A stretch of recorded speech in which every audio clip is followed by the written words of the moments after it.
Okay, my phone ran out of memory there because it's awful, but okay.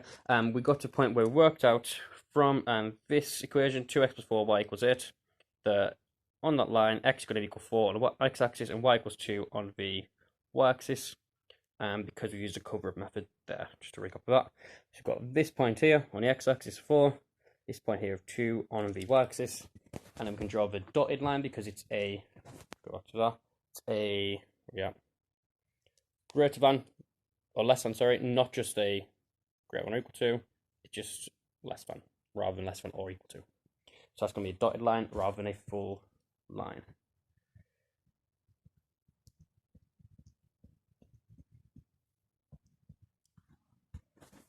Now we've got those two lines on now. Now we want to be checking which side of this line will satisfy each inequality. So if we concentrate back on this, y is greater than or equal to 2x minus 4, 1. This is this line here.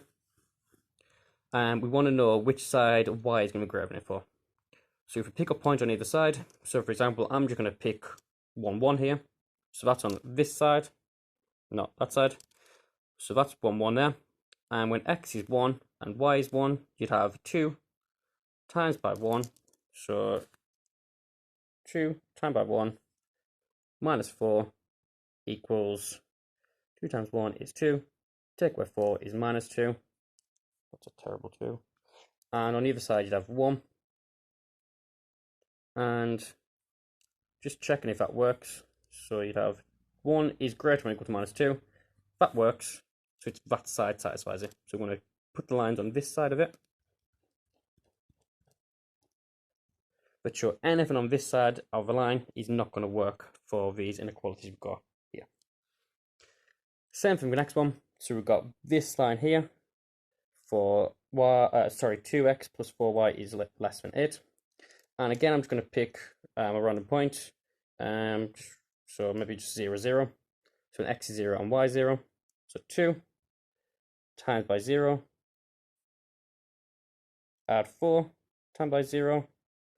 And I'm just going to check if that's less than 8. So you've got 0 is less than 8. That works. So that side, so the lower side here, 0, 0 is here, lower than that line there. So that works. So it's the other side, but it's not going to work. Now you should see now that we've now got just this section here that works. I'm going to put a little R in the middle to show that's the region. And that's it. It's really clear that this bit in the middle is what is going to satisfy all those inequalities there.